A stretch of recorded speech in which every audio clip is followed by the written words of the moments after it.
Ouça agora o bate-papo do Projeto Mayhem, do site projetomayhem.com.br. Bom dia para quem é de bom dia, boa noite para quem é da boa noite, boa tarde. Se você acabou de receber uma notificação do YouTube e veio aqui assistir mais um Bate-Papo Mayhem, e dessa vez a gente vai falar de bruxaria, feitiçaria, dança, música e muito mais. Na verdade, a convidada de hoje é mega especial, né? Eu estava conversando com o Luciano, da Via Sestra, que eles estão lançando um livro maravilhoso sobre práticas de feitiçaria e bruxaria e tal. E aí ele falou, poxa, vamos conversar com a autora do livro. E aí eu fui olhar na página dela e eu descobri que ela não só manja de feitiçaria, bruxaria, tem mestrado, doutorado, mas ela também trabalha com dança obscura, e é um negócio que mistura magia e música e dança e tudo mais. Então a gente vai hoje bater um papo sobre isso. Então seja muito bem-vindo, Gilmara. Como é que você está? Oi, tudo bem? Estou bem. Obrigada pelo convite. Bom, a primeira pergunta, quando a gente tem nos convidados, não sei se você já está acompanhando aqui, é para a gente pedir para a tua jornada, contar a tua jornada, né? Então a gente brinca e fala assim, quando era pequenininha, tal, ia na igreja, né? Rezava, fazia comunhão e tal, e aí depois de 20 anos tá fazendo dança, magia, escrevendo sobre bruxaria e tal. Então a primeira pergunta é o que que deu errado? Qual que é a tua jornada? Bem, então, na minha infância, como é comum, né, a gente crescer num ambiente mais católico e tal. Eu fui da igreja quando eu era criança, né? Mas eu sou de uma família que se envolve muito com a natureza. Minhas férias e tudo, eu passava numa cidadezinha bem pequena, com muita relação com a natureza. Minhas tias com práticas assim mágicas, mesmo sendo do universo católico, mas herdaram dessa ancestralidade mesmo. A minha tataravó era índia, o meu avô era curandeiro, então assim a família já vem trazendo um pouco da magia popular, assim, né? Então eu cresci nesse ambiente, admirando o universo. Quando criança tinha um livro chamado A Dança dos Planetas. Eu gostava muito de ficar olhando e eu ficava sentada na porta de casa olhando para o céu para tentar identificar. Desde criança que eu sempre gostei desse universo sombrio, filmes de terror é algo que eu assisto desde criança. Ficar no escuro, ao contrário das minhas primas que não gostavam, que tinha medo, eu não tinha, eu gostava. Então, eu sempre tive uma ligação assim que eu não entendia muito bem, né? Eu não sabia o que era e tudo mais. Então, eu vim trazendo esses elementos de magia, relação com a natureza, o mundo sombrio, já desde a minha infância. Quando cheguei ali nos 13, 14 anos, ainda sem entender muito sobre mim mesma, né? E sobre todo esse universo, eu resolvi sair da igreja, comecei a questionar algumas coisas, e aí eu comecei a buscar um caminho próprio, um caminho que fosse meu, que tivesse a ver comigo. E aí, mais ou menos ali no início dos anos 2001, na verdade, eu comecei a conhecer a dança do ventre e comecei a treinar em casa, sozinha. Naquela época, no interior da Bahia, não era tão simples achar aulas, né? Então, eu comecei a treinar em casa, sozinha, pesquisando aqui e ali.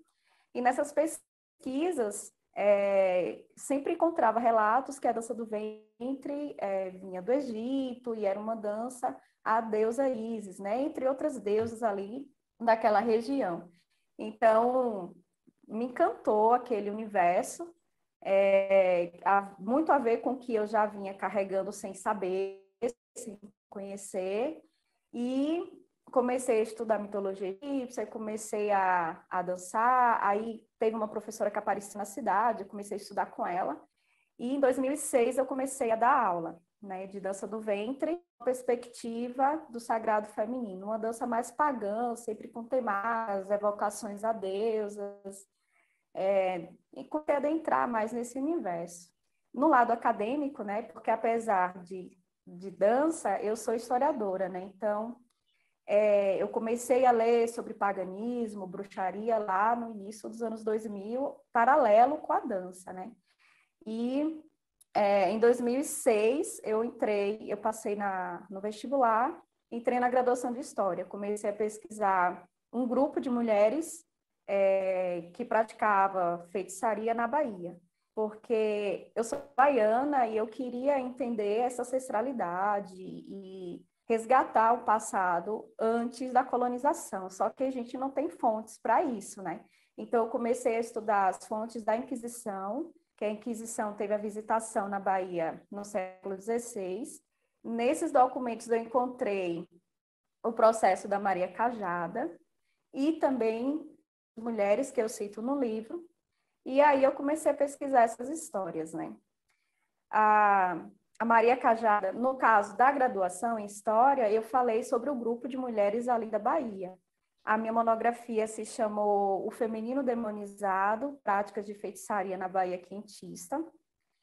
E no mestrado eu resolvi pesquisar, entrar no universo da Maria Cajada mais profundamente. Então, foi o resultado dessa pesquisa, foi esse livro, né, que a gente está tratando hoje aqui. Hoje em dia, eu faço doutorado na USP, História também, e pesquiso práticas indígenas, né, práticas mágicas indígenas, também através dos processos inquisitoriais. E, recentemente, eu encontrei um processo, né, eu estou trabalhando com uma acusada, que ela fazia práticas de magia no meio da floresta, e a Inquisição entendeu isso como um sabá e tudo mais. E ela fazia bailes, né? Era bailes e cantos em línguas estranhas no meio da floresta. E pela primeira vez a dança e a história se chocaram na minha história, né, de pesquisa. E paralelo, né, fiz a graduação, mestrado, estou fazendo doutorado. Paralelo a isso, eu venho pesquisando a dança, estudando o diálogo do corpo, né, da dança, do ritual e do oculto. E eu comecei a dar aula de dança do ventre em 2006 também, e depois eu comecei a estudar o tribal, que é o Tribal Fusion, que é porque a dança do ventre, ela é ritmista, mas ela é muito simpática, é muito brilhosa, né? E eu, com essa paixão pelo universo mais sombrio, de certa forma, me distanciava um pouco da dança do ventre nesse sentido. E quando eu conheci o Tribal Fusion, né, o Tribal Fusion, eu me identifiquei mais, porque ele tem uma liberdade musical, uma liberdade de expressão, que você não precisa ter simpatia com o público, você pode trazer outras temáticas. E dentro do Tribal Fusion, eu me aprofundei nas vertentes Tribal Ritualístico e Dark Fusion. O Tribal Ritualístico, ele vai trabalhar com os movimentos do tribal, e o Dark Fusion também, só que numa perspectiva sombria. E hoje em dia eu desenvolvi basicamente uma pesquisa que une os dois, né, que é o Ritualístico e Dark Fusion Dance. Caramba, isso é muito legal, porque você consegue unir as duas partes, né, o emocional e o racional, tudo isso dentro da magia, né? Eu estou com um monte de pergunta, então acho que a gente primeiro começar com a primeira, que é a que eu faço para todos os convidados, que é assim, dentro da tua perspectiva, do teu desenvolvimento com a magia e tal, o que é magia para você? Bem, eu teria várias respostas, né? Academicamente, historicamente, né? Como praticante, mas de uma forma geral, eu gosto do conceito do papos, né? Que todo ato intencional é um ato de magia. Gosto do conceito do Crowley, né? Até coloquei no meu livro,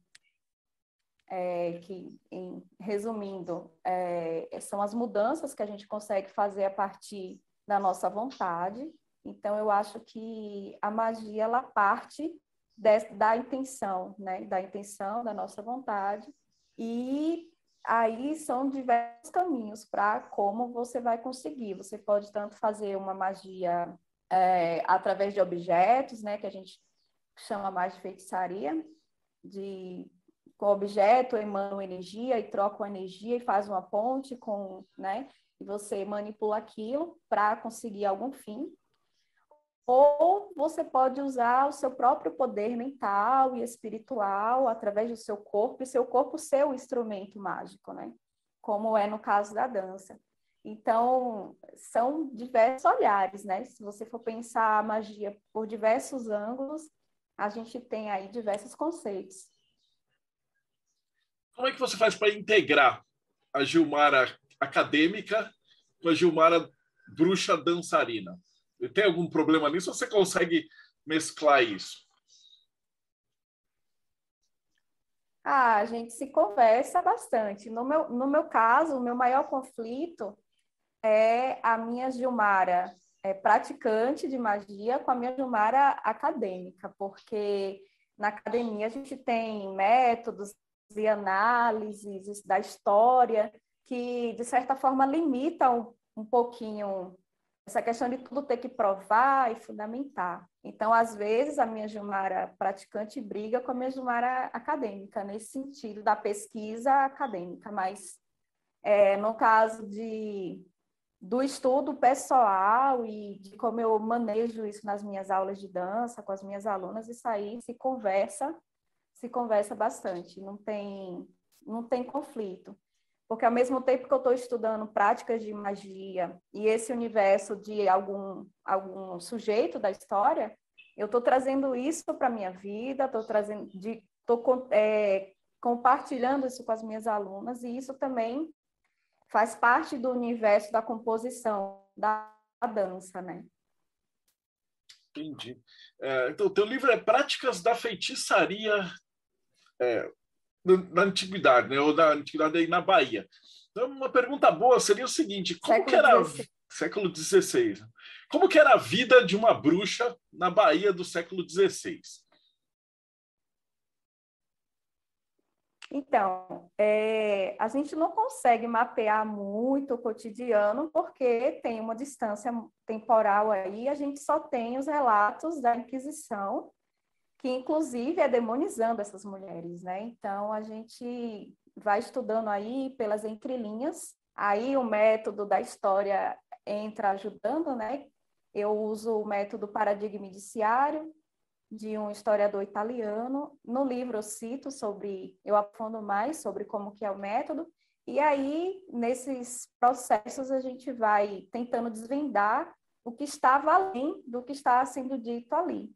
Então, aparentemente, em Salvador, século XVI, uma cidade com 2 praças, poucas ruas, casas não tão bem elaboradas, pessoas conseguiam ver e ouvir muita coisa sobre os outros, em um universo que não se tinha muita escrita também, né? Então, o que se falava, a fonte de informação era a oralidade. Então, nesse cenário da Bahia do século XVI, estava, né, a Maria Cajada e várias outras mulheres ali no grupo, né? E elas trocavam esse conhecimento, só que a Maria Cajada era mais experiente, né? Então, esse universo mágico fala muito sobre as questões amorosas dessas mulheres. Elas encomendavam práticas ou para matar o marido ou o genro, ou para amansar, o que deixa transparecer que havia uma violência, né, no cotidiano, ou pelo menos uma não cordialidade. Então, a gente vai percebendo esses elementos, assim, para inimigos, magia para inimigos, magia para marido, ou para amansar ele, ou para fazer bem que, né? Tem a Violante Carneiro, que eu cito no livro, que praticou muito essas coisas, né? Dentro desse universo de tentar conquistar alguém desejado. Então, a vida dessas mulheres era uma vida com conflitos, tanto que elas buscavam na arte da magia soluções para melhorar esse cotidiano. essa tradição ela se perpetuou? Existe uma linhagem? Essa magia vem até a Bahia dos dias de hoje? Ou esse grupo de mulheres ele acabou sendo finalizado pela Inquisição? Que fim que elas levaram? Então, algumas delas foram processadas, né? No caso, a Violante e a Cajada foram processadas, aí cada uma teve um tipo de castigo, mas era comum ter penitências, confisco de bens, pagamento das custas, né? Do processo, no caso. A Maria Cajada, ela foi degradada de volta para Portugal. A Violante foi degradada para a ilha de Taparica e depois retornou para Salvador. Então, assim, cada uma teve um destino. Teve umas que depois que a Inquisição chegou, elas se afastaram dessas práticas, né, da repressão. Mas eu consigo ver alguns elementos das práticas dessas mulheres hoje em dia, como o uso da água, o uso do grosso e etc. Então, eu acho que é milenar. E é uma coisa que eu discuto muito, que eu reflito muito, é que na historiografia a gente sempre delimita um espaço e um tempo. E quando você vai estudar magia, isso transcende, sabe? Ultrapassa essa questão do tempo e do espaço. E a gente vê práticas de magia na Idade Média que existiu, que foi da França, que chegou em Portugal, que chegou no Brasil, que existe até hoje. Mesmo que, claro, cada coisa no seu contexto, né? Com ressignificações, às vezes novos elementos, mas muita coisa ainda existe. Eu ia perguntar justamente do que ainda existe, né? E como é que é a vida de uma bruxa no interior da Bahia hoje? Já que a gente está quase aí chegando numa Inquisição de novo, a história fica dando volta, né? É verdade. As nuances, né?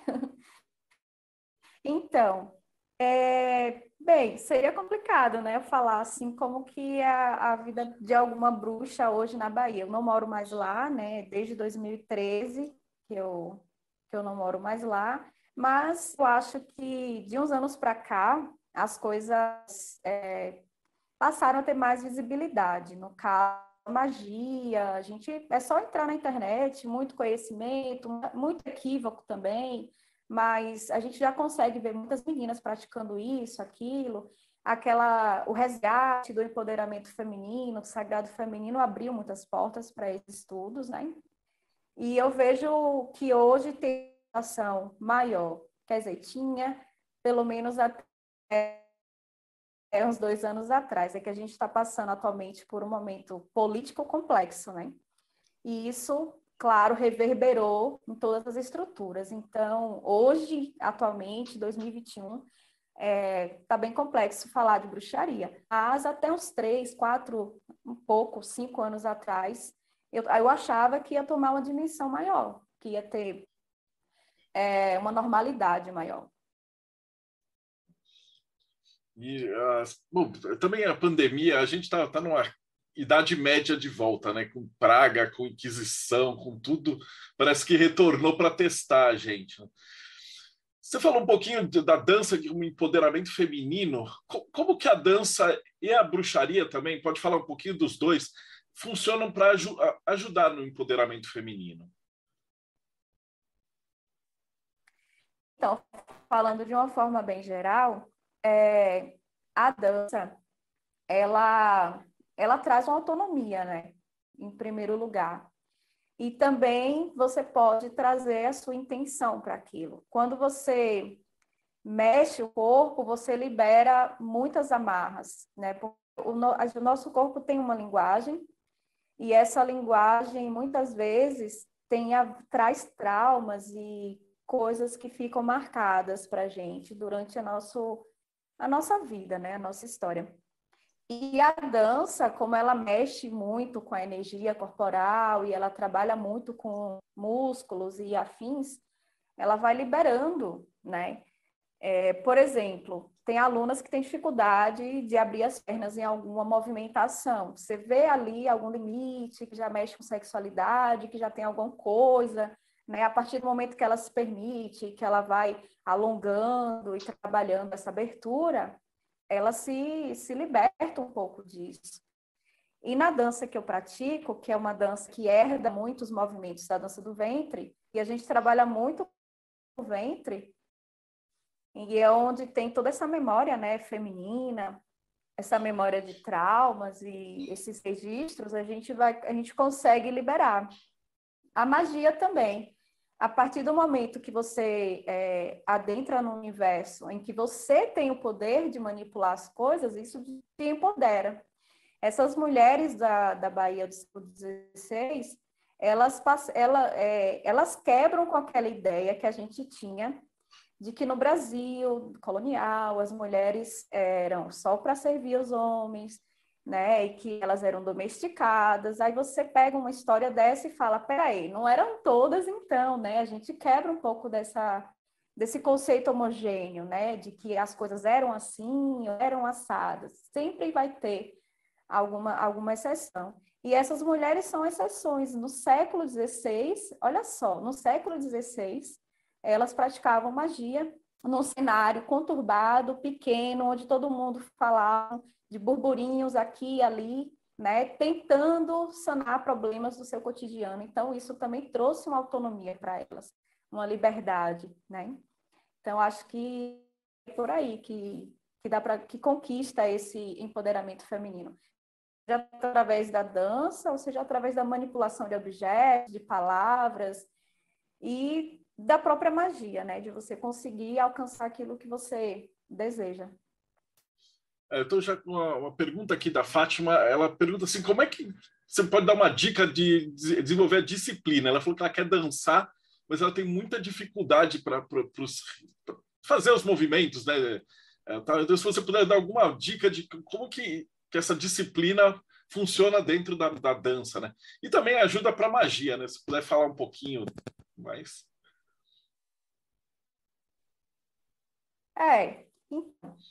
Disciplina é complicado, né? Eu aconselho as minhas alunas a fazer um cronograma, dividir quais dias e horários elas podem se dedicar a essa atividade e se entregar a essa atividade durante aquele período que ela determinou para isso.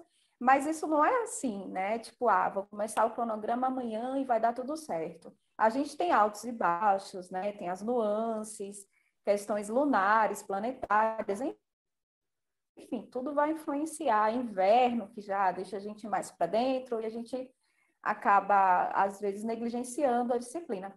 Mas a ideia é você criar um cronograma e, mesmo que você não esteja disposta, você cumprir aquele compromisso consigo mesma, né? Porque é algo para você e você vai construindo. Aí você vai fazendo o cronograma, você vai cumprindo. A partir do momento que aquilo vai virando hábito, aí aquilo fica permanente na sua vida. No início é mais complicado, mas a partir da rotina, né, da repetição, é que você vai conseguir. É a experiência mesmo que vai construindo isso.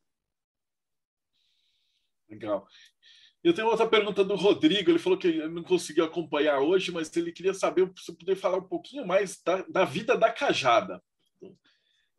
Se só tem a parte do tribunal, etc., ou se você conseguiu algum registro de antes, assim, do que ela fazia.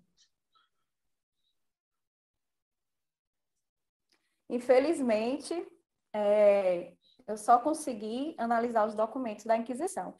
Só que os documentos tinham o processo em que ela mesma se defende, tinha também as acusações, as confissões, que às vezes envolviam o nome dela. Então, a Cajada, ela era casada, morava em Portugal, na região de Évora, inclusive, mais uma bruxa aí na região de Évora, e ela praticava magia, né, e ela aprontou umas coisas em Portugal e foi degradada para o Brasil. Aí ela foi degradada para Pernambuco. O marido dela ficou lá, ela veio sozinha, né? E chegando em Pernambuco, ela começou a praticar magia também como uma forma de sobrevivência, porque ela cobrava, né, por esses serviços e também era para se sustentar ali naquele cotidiano. Sozinha, numa cidade degradada, ela tinha que procurar algum meio, né? Só que aí a igreja vai, persegue ela em Pernambuco, e nesse momento a Inquisição ainda, né? A Inquisição só vai conseguir atingir ela na Bahia. Em Pernambuco, ela chegou a cumprir penitências e tudo mais, e aí ela foi expulsa de Pernambuco, foi para a Bahia, e mais uma vez, mesmo depois de castigos e tudo mais, ela continua praticando as magias dela na Bahia. Então, para mim, a Maria Cajada, ela tem uma história assim de resistência e de ousadia, né? Como ela fala no processo, como tem uma fala dela através de uma denúncia de que ela era como um gato que caía só em pé, né? E ela andava com ossos de enforcados no cabelo, que era para que a Inquisição não perseguisse ela, não se metesse com ela. Então, ela era uma mulher poderosa, ousada, em pleno século XVI, com a Inquisição acontecendo. Ela continuou praticando e ela insultava o bispo, falava que se ele pregava de mitra, ela pregava também, que se ele pregava de púlpito, ela pregava de cadeira, sabe? Então, ela era uma mulher ousada, transgressora para a época, né? Ela é considerada transgressora até hoje, com os pastores que a gente tem por aqui. Naquela época, ela era a showwoman.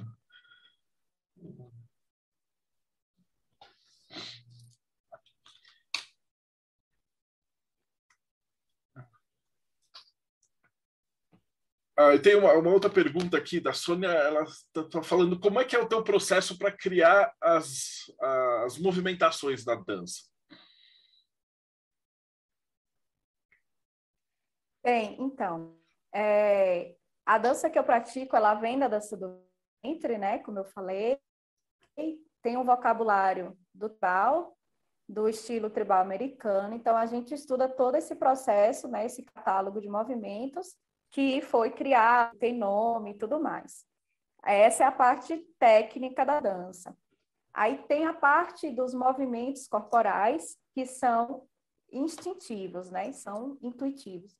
São movimentos que você vai deixando que o corpo fale o que vier no momento, por exemplo, através de uma música, de um processo mágico, de um tema, enfim, isso vai da intenção, né?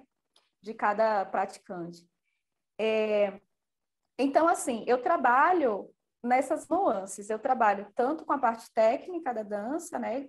Trazendo esses movimentos que eu já conheço, também desconstruo eles, né? Eu não sigo as regras exatamente da dança, eu também desconstruo, fusiono com outros movimentos de outras danças que eu também vou estudando ao longo do tempo, mas ao mesmo tempo eu também gosto de transitar pelos momentos que você não programa nada, aquele momento que você deixa fluir e que você deixa transparecer sua energia vir. Então, eu fico nesse campo, né?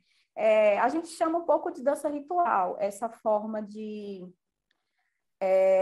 deixar em estado de presença, de você deixar com que seu corpo se manifeste. É como uma dança atávica, né? Ela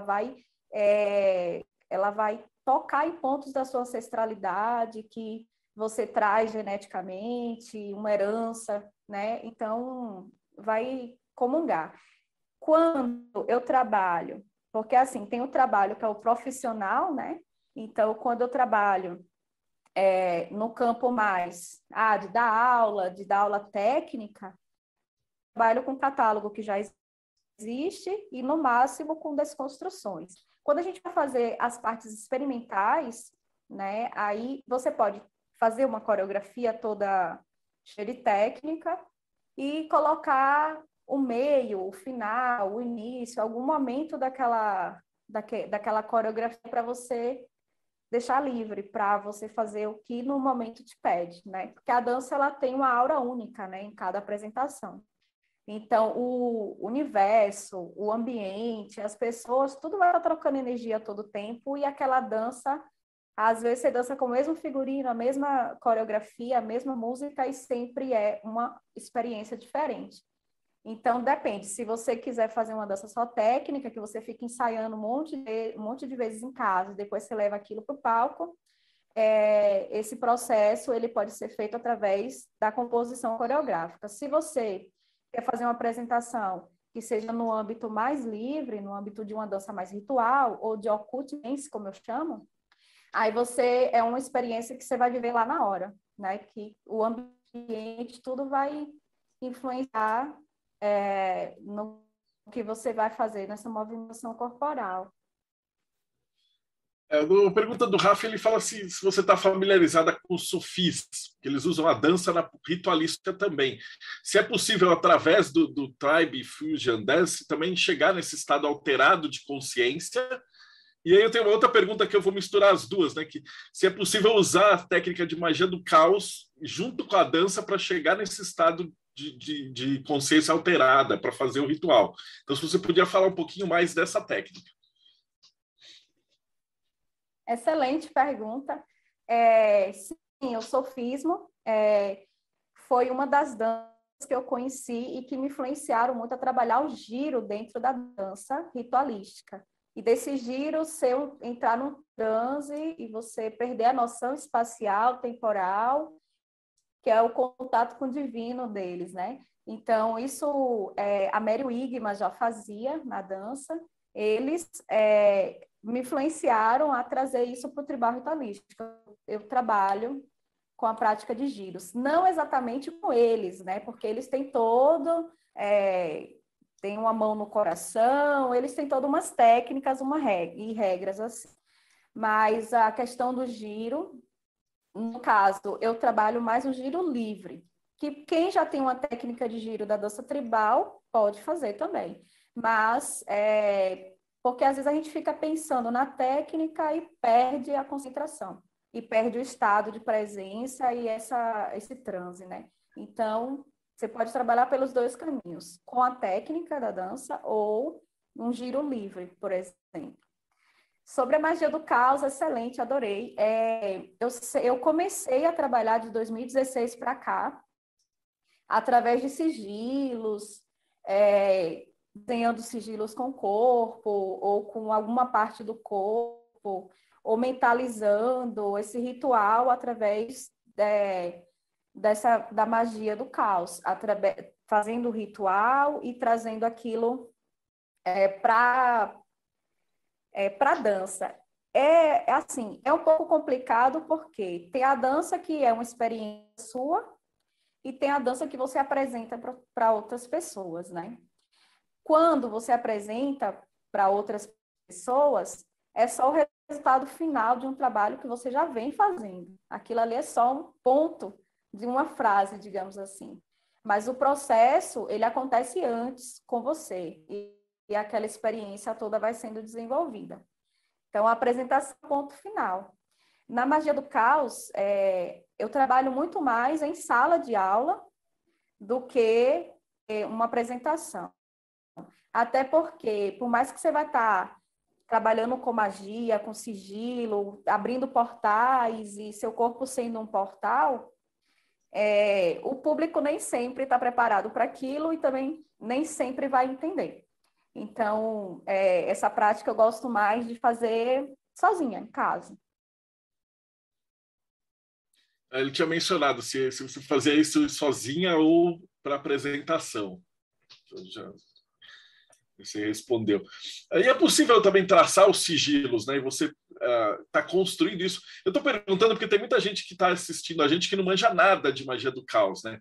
Então, se você puder explicar um pouquinho como é que é essa construção, você tem um desejo, depois você... Porque quando você está rabiscando é uma coisa, no papel, né?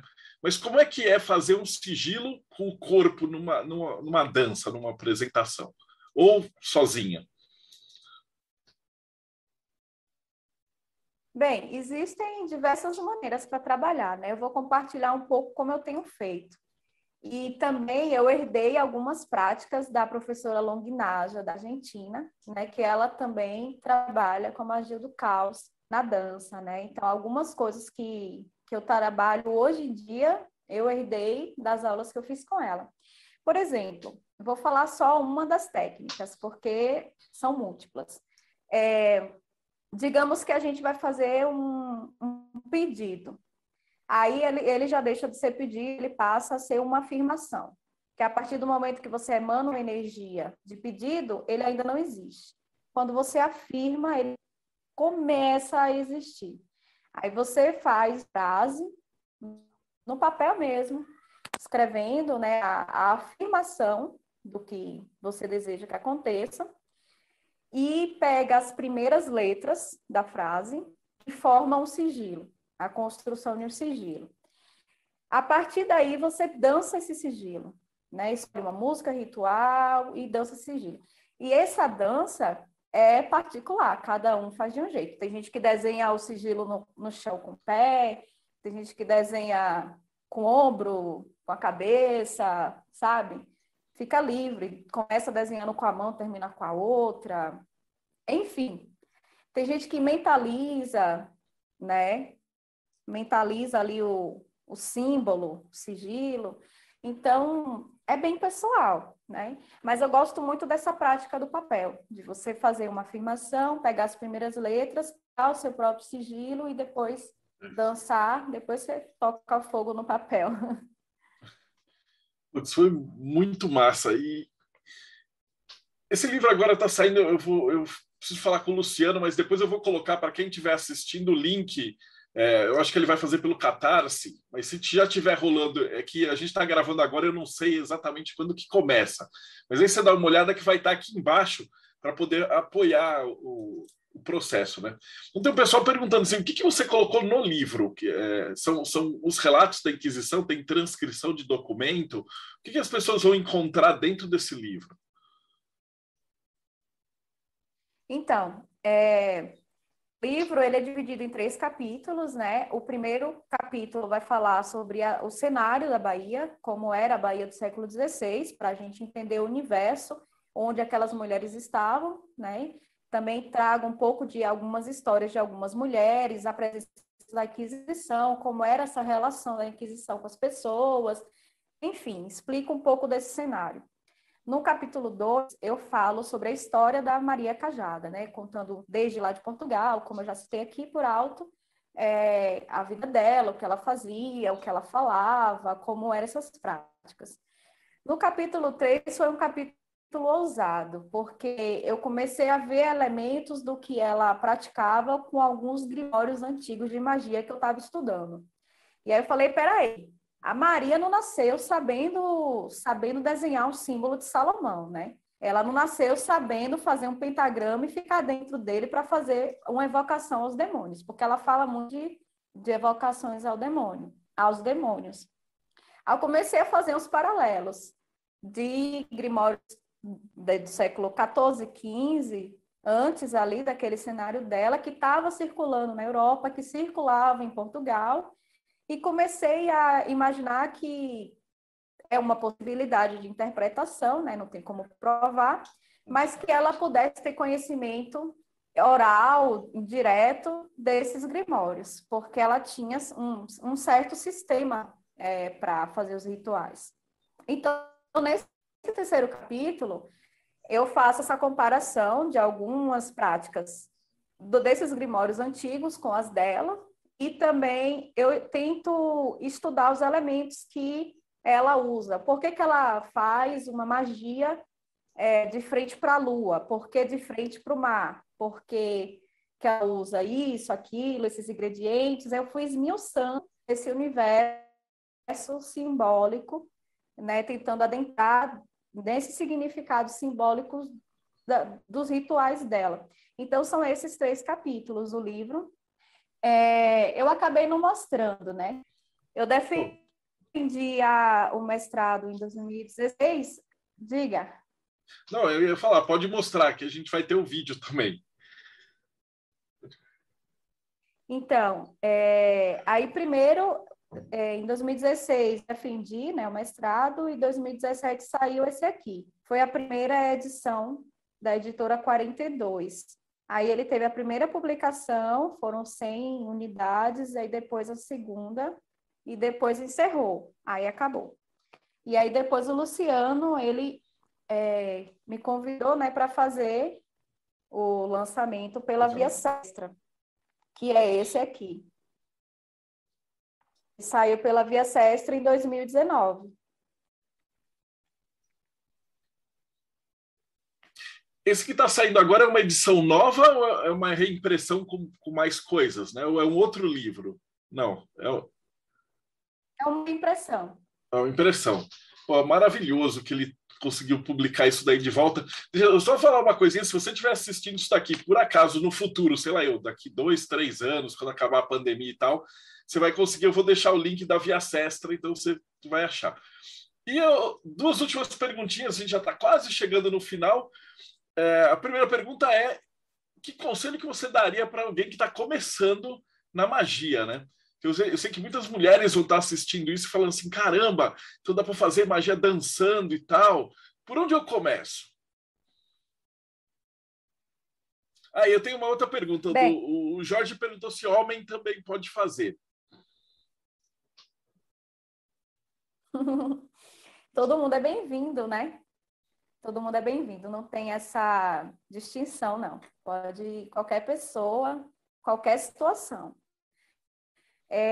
Então, meu conselho é o seguinte, né? A magia, eu acredito numa magia intuitiva, você sente ela, né? E muitas vezes, é claro, a gente vai lendo livros, vai conhecendo a experiência de outras pessoas, mas a magia ela é algo que está dentro da gente, né? Então, se estudar, se investigar, enfim, fazer trabalho de concentração, de autocontrole, né? Eu acho que começa por aí. A dança entra nisso, porque a dança é o controle do corpo, você passa a ter domínio corporal. Então, já é um grande passo para o autoconhecimento, a autoconsciência, né? E essa investigação de si mesmo, que é olhar para dentro, investigar essas sombras, conhecer o lado oculto de si mesmo.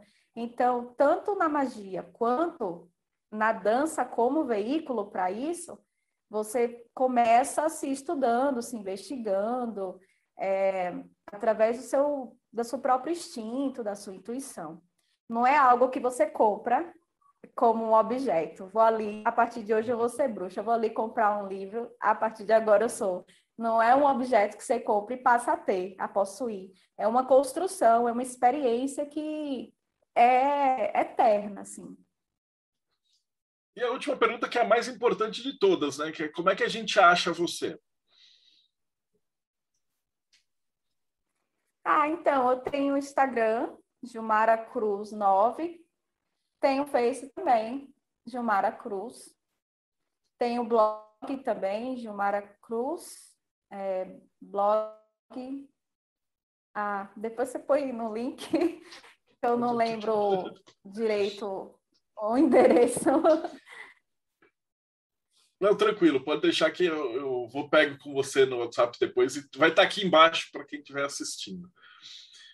Pô, tá vendo? Foi tranquilo. A Gilmara estava falando para mim que ela era tímida, eu não conseguia falar com o pessoal e tal, mas tá vendo? A galera aqui é muito gente boa. E as perguntas eu falei para você que iam ser legais.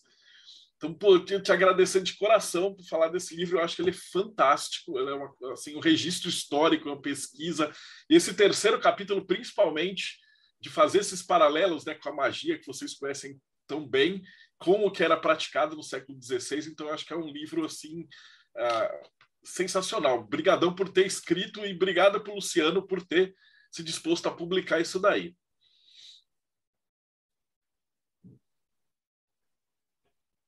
Eu que agradeço, Marcelo. Agradeço você, o Luciano, né, que veio falar comigo. Agradeço a todo mundo que está aqui. Muito obrigada pela oportunidade de poder falar um pouquinho. Eu sou tímida mesmo, fico com vergonha, mas eu acho que fluiu.